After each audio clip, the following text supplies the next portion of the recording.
하나님의 말씀은 디모데전서 1장 12절에서 14절 말씀입니다. 디모데전서 1장 12절에서 14절 말씀 봉독해 드리겠습니다. 나를 능하게 하신 그리스도 예수 우리 주께 내가 감사함은 나를 충성되이 여겨 내게 직분을 맡기심이니, 내가 전에는 비방자요 박해자요 폭행자였으나 도리어 긍휼을 입은 것은 내가 믿지 아니할 때에 알지 못하고 행하였음이라. 우리 주의 은혜가 그리스도 예수 안에 있는 믿음과 사랑과 함께 넘치도록 풍성하였도다. 아멘. 잠시 기도하겠습니다. 하나님 아버지, 우리의 찬양을 받으셨는 줄로 믿습니다. 우리의 갈 길 모르는 인생들에게 성령께서만이 우리의 길을 지도하실 수 있음을 믿습니다. 성령을 기다리는 모든 성도님들에게 성령의 충만을 허락하여 주옵시고 우리의 길을 인도하여 주시옵소서. 우리의 마음에 평강을 주시옵소서. 오늘도 장로님의 기도에 응답하셔서 아름다운 열매를 맺고 계심을 믿습니다.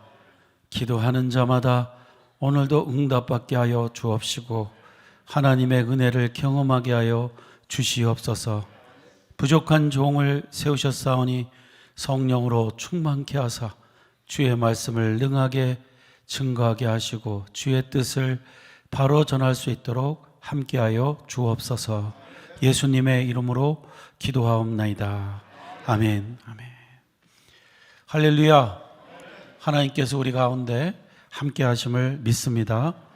오늘 이 시간은 나를 충성되이 여겨 직분을 맡기셨으니 라는 제목으로 말씀을 드리도록 하겠습니다. 사람은 착각 속에 살 때가 많은 것 같습니다. 내가 생각할 때 참 옳은 것 같은데 나중에 알고 보면 전혀 옳지 않은 때가 있기 때문에 그렇죠. 그 예로 스웨덴의 한 동물학자는 이 처음 보는 개를 보고 웃지 말라 이렇게 말을 했습니다. 왜 그렇게 말했을까요? 사람은 웃는 얼굴을 보고 이렇게 호감을 갖지만 개는 이빨이 이렇게 웃으면 나오기 때문에 경계심을 갖는다고 합니다. 이 개의 세계에서는 그 상식이 뭐냐면 이 이빨을 보이면 공격한다는 것으로 느껴진다는 거죠. 그래서 처음 보는 개를 보고 웃으면 물릴 수가 있기 때문에 웃지 말라 이렇게 말을 하였습니다. 이 말을 인용한 분은 우리는 언제나 하나님의 말씀이 기준이어야 되지 자신의 생각이 기준이 되어서는 안 된다는 말을 하였습니다. 성도님들, 믿음 생활에도 착각이 많은 것 같습니다. 처음엔 모든 신앙인들이 자신이 오직 하나님의 은혜로 선택을 받고 직분을 받았다고 생각하면서 시작하는 것 같습니다. 그런데 나중에 시간이 지나면 예수님의 은혜를 생각하기보다는 자신을 집중해서 생각하므로 헷갈릴 때가 있는 것 같습니다. 어떤 사람은 왜 나같이 필요 없는 사람을 택하셨지? 왜 나같이 무능한 사람을 택하신 거야? 하나님께서 실수한 것 같아. 이렇게 생각하는 분도 있고요. 이와 반대로 어떤 사람은 자신이 선택을 입은 이유가 자신의 잘남 때문에 택함을 받은 것 같이 생각을 하는 경우가 있는 것 같습니다. 머리가 좋아 하나님이 선택하신 걸 거야? 나는 재능이 많아서 하나님이 선택하신 걸 거야? 나 같은 사람을 선택을 안 했으면 하나님이 손해지. 이렇게 생각하는 분도 있다는 겁니다. 그러나 이 두 가지는 모두가 착각일 뿐이고요. 하나님이 우리를 택하심은 우리의 잘남과 못남을 따져서 선택하신 것이 아니라 은혜로 선택하셨다는 거 우리는 잊지 말아야 될 줄로 믿습니다. 왜? 우리 모두는 부족한 죄인들이기 때문입니다. 부족한 죄인들을 택하신 이유는 은혜로 택하신 겁니다. 그런데 오늘 본문에서 사도 바울은 자기가 사도가 된 것은 예수님께서 자신을 충성되이 여겨서 택하셨다, 직분을 주셨다, 이렇게 말하고 있습니다. 어떻게 잘못 들으면 자기가 충성스러운 사람이기 때문에 하나님께서 자신을 선택하셨다라는 말로 들릴 수 있습니다. 그런데 전혀 그런 의미가 아니죠. 어떻게 알 수 있습니까? 하나님이 예수님께서 이 바울을 사도로 택하신 그 때를 보면 알게 됩니다. 성도님들, 예수님이 사도 바울을 택하였던 때가 사도 바울이 충성을 다하던 때였습니까? 아니면 핍박자였을 때에 택하셨습니까? 언제 택하셨습니까? 말하기 싫죠. 예. 사도행전 9장을 보면 사도 바울이 이방인들을 위해서 사도로 부름을 받는 장면이 기록되어 있습니다. 그때 당시 보면은요, 사도 바울은 예수님을 믿는 자를 죽이러 가는, 다메섹으로 죽이러 가는 그 도상에 있었습니다. 그런데 예수님을 만나가지고 쓰러지게 되죠. 그리고 예수님을 거기서 발견하게 되고 예수님을 믿는 자로 바뀌게 됩니다. 그리고 그는 곧바로 예수님에 의해서 너는 이방을 위해서 보냄을 받은 자다, 가서 복음을 전하라고 하는 사명을 받습니다. 아니, 예수님 믿는 자를 죽이러 다니는 사람이었는데 예수님께서 이 사람을 만나 변화시킨 후에 곧바로 사도라는 직분을 주셨다는 겁니다. 이게 얼마나 엄청난 은혜입니까? 봤습니까? 엄청난 은혜를 주신 겁니다. 그래서 오늘 본문에서 사도 바울은 이렇게 고백하고 있습니다. 나를 능하게 하신 그리스도 예수 우리 주께 내가 감사함은 나를 충성되이 여겨 내게 직분을 맡기심이니 내가 전에는 비방자요 박해자요 폭행자였으나 도리어 긍휼을 입은 것은 내가 믿지 아니할 때 알지 못하고 행하였음이라. 이 말씀은 하나님께서 사도 바울이 그리스도인을 비방하고 핍박하고 폭행할 때 자기를 충성되이 여겨 직분을 맡기셨다는 말입니다. 왜 그러셨을까요? 그 이유는 그러한 그를 예수님이 능하게 하실 수 있기 때문에 자신을 택하셨다는 말을 12절에서 하고 있습니다. 뭘 능하게 하신다는 겁니까? 살인자고 폭행자고 비방자를 바꾸어서 하나님의 일꾼으로 만드실 수 있는 능력을 예수님이 갖고 있다는 겁니다. 그 능력으로 자신이 변화되어서 사도가 됐다는 것입니다. 얼마나 귀한 말입니까? 그래서 사도 바울은 14절에서 우리 주의 은혜가 그리스도 예수 안에 있는 믿음과 사랑과 함께 넘치도록 풍성하였도다 라고 선포하고 있습니다. 이 말씀은 자기는 순전히 하나님의 은혜로 사도가 되었다는 것입니다. 그리고 그런 직분을 주신 것은 앞으로 잘 감당하라고 충성되이 감당할 것을 믿고 주셨다는 것입니다. 그러므로 우리가 직분을 받을 때에 꼭 이렇게 생각하셔야 됩니다. 아, 내가 충성스러워서 재능이 있어서 주님께서 택하신 것이 아니고 앞으로 충성되게 감당할 것을 믿고 주셨다, 은혜로 주셨다 하는 것을 잊지 말아야 될 줄로 믿습니다. 이게 하나님께 직분을 받는 자의 모습이어야 됩니다. 근데 중간에 자꾸 착각을 하게 되죠. 내가 잘하니까, 나 같은 사람을 쓰지 않으면 손해니까. 이거 아니라는 거예요.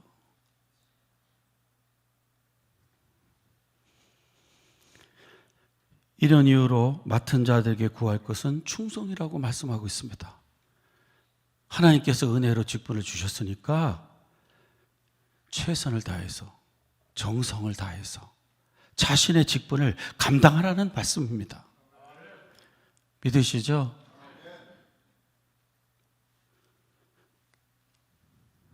이와 관련한 이야기이기 때문에 말씀을 드립니다. 지난주에 저는 한 소식을 받고 많은 생각을 하게 되었습니다. 그것은 소명을 잃고 우리 교회를 떠난 김현석 전도사가 저에게 연락을 준 이야기입니다. 그가 전한 소식은 그가 지금 미국 교회를 출석하는데 신학교를 졸업했다고 하니까 말씀 좀 전해봐라 해서 말씀도 한두 번 전하게 되었고, 말씀 전하는 거 보니까 똑바로 전하니까 청소년들도 좀 지도해봐라 이렇게 해서 교사로도 임명을 했고, 그래서 교사로서 아이들도 가르쳤다고 합니다. 그런데 금년에 그 교회 부목사였던 분이 교회에서 이제 파송을 받고 개척을 하게 되었다 그래요. 그런데 그 목사님이 김 전사님에게 앞으로 다민족 교회를 자기는 세울 계획을 갖고 있으니까 자신의 파트너가 되어서 같이 교회를 개척하지 않겠나 하는 제안을 받았다는 것입니다. 그래서 본인이 이제 앞으로 목사 안수도 받고 그 일에 뛰어들려고 마음먹게 되어서 저의 추천을 받기 위해서 연락을 했다는 말을 하였습니다. 그래서 저는 김 전사님에게 다시 소명감이 생긴 거냐고 물었고, 그는 이 제안을 받았을 때 하고자 하는 마음이 일어나는 것을 보면서 분명히 소명이 있다 이렇게 말을 하였습니다. 저는 그 이야기를 들으며 참 감사한 생각이 들었습니다. 제가 그 때문에 마음고생을 심하게 하였는데 그가 다시 소명을 회복했다고 하니까 참 감사한 마음이 일어났습니다. 그래서 저는 그를 축복해 주었고 추천도 참 열심히 잘해 주었습니다. 근데 성도님들, 사실 제가 그가 소명을 다시 찾은 소식을 듣고 감사하게 된 것은 우리 성도님들 때문입니다. 그동안 저는 김 전사님의 일로 많은 청년들로부터 이런 말을 들었습니다. 소명을 받은 사람이 어떻게 그렇게 갑자기 소명을 잃을 수가 있느냐? 어떻게 그런 일이 생길 수가 있는가라고 많은 질문을 받았었습니다. 그때마다 제가 대답은 소명받은 사람도 넘어질 때가 있지만 진짜 소명받은 사람은 다시 회복하게 된다.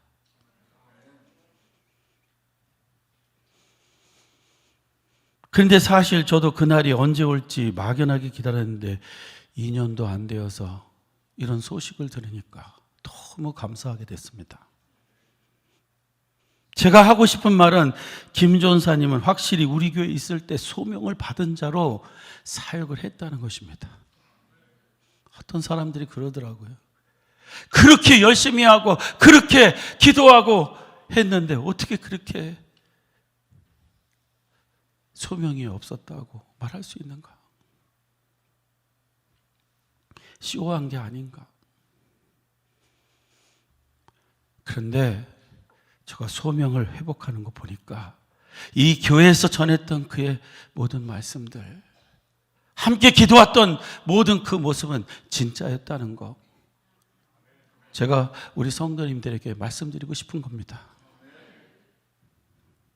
그리고 EM에서 그의 소명을 잃은 것을 보고 실망한 사람들이 다시 힘을 얻기를 기대하고 있습니다. 어떤 청년은 김 전사님 보면서 나도 목사가 돼야 되겠다 생각한 청년들도 있었는데 넘어졌어요. 다시 일어나게 되기를 주의 이름으로 축원합니다. 이 메시지를 꼭 전해주고 싶었어요. 그리고 제가 이 말씀을 공개적으로 말씀드리는 것은 김 전사님의 이제 소식을 다 들을 텐데 개인적으로 이렇게 혼란스러워하지 말라는 것입니다. 소명이 그렇게 없어졌다가 생기는 것이냐고 물을 수 있습니다. 그러나 성도님들, 성경을 보면 소명받은 자들 중에도 넘어졌다가 다시 회복되어 놀라운 하나님의 일을 한 사람들이 있습니다. 마가 같은 사람이죠. 이집트 가서 제가 놀랐습니다. 이 갑틱 교회에 들어가 보니까 마가 사진이 그림이 그려 있는데 거기 와서 순교를 했다는 이야기를 제가 들으면서 야, 저렇게도 될 수 있구나. 하나님은 소명받은 자를 이렇게 사용하시는구나 하는 것을 확신하게 됐습니다. 예수님의 제자들도 예수님 버리고 도망간 자들입니다. 그러나 그들의 행적을 보면 어느 곳에서 복음을 전하다가 다 자기의 목숨을 내놓고 복음을 전하다 순교를 당했습니다. 그러므로 김준사님의 소명 회복을 들을 때 다른 말로 비판하지 말고 그의 사역을 위해서 기도해 주시기를 부탁을 드립니다. 제가 믿는 것은 예수님이 그를 충성되이 여기셔서 부르셨다고 믿습니다. 무슨 뜻입니까? 이제 일을 맡기면 앞으로 충성되게 감당할 줄 알고 맡기셨다는 거예요. 이제 그 일을 충성되이 감당할 수 있도록 기도해 주셔야 될 줄로 믿습니다. 성도님들, 지금도 하나님은 자기의 백성된 사람을 향해서 과거에는 부족하지만 앞으로 충성되이 잘할 것을 믿으시면서 직분을 맡기실 때가 있습니다. 근데 어떤 방법으로 직분을 맡기실까요? 목사나 선교사 이런 것은요, 필요하시면 아무 때서나 부르십니다. 예. 꼭 뭐 교회를 통해서만 부르는 게 아니고요, 그냥 살아가는 중에 자기의 장소에서 하나님 불러내세요. 저는 제 골방에서 기독교 100년사 있다가 부름을 받았어요. 하나님은요, 자기의 쓸만한 종들을요, 특별하게 쓰실 사람들을요, 곳곳에서 부르세요. 아멘이죠? 그러나 그 밖에 대부분의 직분들은 교회를 통해서 하나님이 주십니다. 예수님은요, 이 땅에 오셔서 자기의 몸인 교회를 창설하셨어요. 그리고 그 교회에 메신저를 세우셔서 또한 장로들을 세우셔서 그 교회를 이끌어가게 하셨어요. 이 제 말이라면 이게 우스운 이야기가 되지만 성경에 써 있어요. 요한계시록 1장 16절로 20절 말씀입니다. 그의 오른손에 7 별이 있고 그의 입에서 좌우에 날선검이 나오고 그 얼굴은 해가 힘있게 비치는 것 같더라. 내가 볼 때 그의 발 앞에 엎드러져 죽은 자 같이 되매 그가 오른손을 내게 얹고 이르시되 두려워하지 말라. 나는 처음이요 마지막이니 곧 살아있는 자라. 내가 전에 죽었었노라. 볼지어다 이제 세세토록 살아있어 사망과 음부의 열쇠를 가졌노니 그러므로 네가 본 것과 지금 있는 일과 장차 될 일을 기록하라. 네가 본 것은 내 오른손에 7별의 비밀과 또 7금 촛대라. 7별은 7교회의 사자요 7촛대는 7교회니라. 오늘 이 말씀을 보면요, 20절을 보면요, 예수님이 오른손에 7별과 7촛대가 있는데 7별은 7교회 사자, 메신저, 목사를 세우셨다는 말씀입니다. 그리고 촛대는 교회를 말한다 그랬어요. 그러니까 하나님은 교회를 세우시고 그 교회를 목회하기 위해서 목사를 세우셨다는 겁니다. 그리고 장로들을 세우신 거예요. 그리고 그들이 모여서 회의를 하는 곳이 당회라고 말합니다. 당회에서 누구를 무슨 직분을 줄 것인가 결정해서 줄 때에는 신적인 권위를 갖고 있다고 좀 믿습니다. 왜? 하나님께서 세우신 기관에서 정통한 방법으로 일꾼을 세웠으니까 하나님이 세우신 것이라고 믿어지는 것입니다. 야, 아멘이 약해. 전 그렇게 믿고 소명 갖고 목회하고 있어요. 제가 뭔데 우리 성도님들 머리 위에 안수하고 이럽니까? 제가 뭔데 여기서 말씀을 전합니까? 단 한 가지예요. 하나님께서 이 교회에 저를 세우셨다는 거. 하나님의 말씀을 대언하기 위해서 세우셨다는 거. 저 그거 믿습니다. 그거 하나로 제가 하고 있어요. 그러므로 우리 성도님들, 하나님께서 이 교회를 세우시고 목사를 세우시고 장로들을 세우시고 직분을 그들을 통해서 주게 하였다면요, 충성되이 감당해야 될 줄로 믿습니다. 그런데 사람들은 하나님의 일을 하라고 직분을 주면 여러 가지로 반응을 일으키더라고요. 첫째 사람은요, 저는 자격이 없는데, 저는 아직도 끊지 못한 게 많이 있는데 그래서 못합니다, 이렇게 말하는 분들이 많더라고요. 근데 이분들은요, 뭘 모르고 그러는 거예요. 지금 이전의 것을 지금 말하는 게 아니에요. 이전에 죄인 아니었던 사람이 어디 있어요? 직분을 주는 것은요, 앞으로 충성되이 감당해 달라고. 그래서 주는 겁니다. 그래서 직분을 권함을 받을 때는요, 앞으로 충성되이 할 것을 생각하며 준 것이니까 그 믿음으로 받으면 되는 거예요. 근데 그까지 못 받겠다 그러면요, 앞으로 충성할 그렇게 살 의도가 없다는 거잖아요. 예수님께서요, 자기의 제자들이 배신하고 다 도망갔지만요, 너 왜 그랬니? 이렇게 말한 적이 없어요. 내 양을 먹이라, 내 양을 치라. 직분을 주시잖아요. 아멘으로 받으면 되는 거예요. 지금부터 주님 사랑하고 살면 되는 거예요. 믿으시기 바랍니다. 그 각오로 하면 되는 거예요. 이제 하나님께 직분을 맡은 것을 본안받는 사람들 중에 두 번째 반응이 있습니다. 어떤 분은 직분을 맡을 때 꼭 이런 생각을 해요. 이 직분은 받기는 맞는데 이제 이 직분을 받으면 내가 옛날에 하던 짓을 못해. 마지막으로 한 번은 꼭 해야 되겠다. 이렇게 머리가 돌아가는 분이 있어요. 제가 들어보니까 미국 사람들은 결혼 직전에 배출러 파리라는 것을 한다고 그래요. 그게 무슨 파리인가 그랬더니, 이 남자들은 이쁜 여자를 초청해서 조금 음란하게 파리를 하고요, 또 여자들은 남자 잘생긴 사람을 데려다가 이런 파리를 연대요. 그래서 그 이유가 뭐냐 그랬더니, 결혼하면 이제 그 짓 못하니까 마지막으로 한다는 거예요. 우리 한국 분들은 안 그런 것 같아.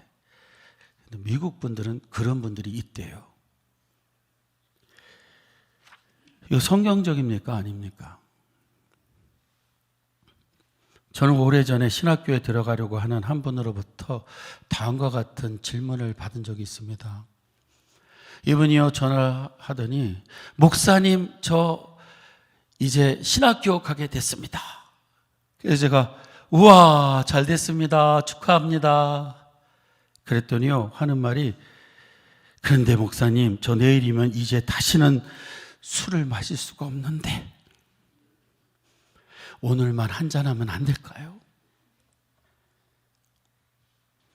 얼마나 마시고 싶었으면. 그런데 그런 질문은 목사에게 왜 해요 도대체? 우리 성도님들 그런 곤란한 질문은 하지 마세요. 목사가 그러면 괜찮다, 한 번인데 이제 하지 마십시오, 이러면 그냥 편안해지는 겁니까?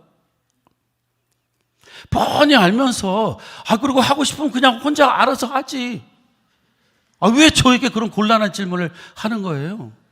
그럼 하지 말라 그러면 안 할 거예요? 제가 뭐라고 했을까요? 네, 그 심정 이해 갑니다. 그렇게 좋아하는 술을 앞으로 못 마시게 되었으니 얼마나 애석합니까? 그러나 집사님, 지금까지 집사님 마음대로 사셨는데 이번 한 번은 주님을 생각하면서 이번 한 번은 하지 않으면 좋겠습니다. 만일 그렇게 하시면 하나님이 참 귀하게 받으실 것 같은데요. 지나온 세월 다 내 마음대로 했는데 그 한 번만 그거 하나님께 드린다면 얼마나 좋을까요? 그런데요, 이 한 번만을 소금은요 끝까지 견디지 못합니다. 이분은 어떻게 했을까요? 마신 것 같아. 그 뒤에 하는 행실을 보니까 마신 거야. 분명히 마신 거야.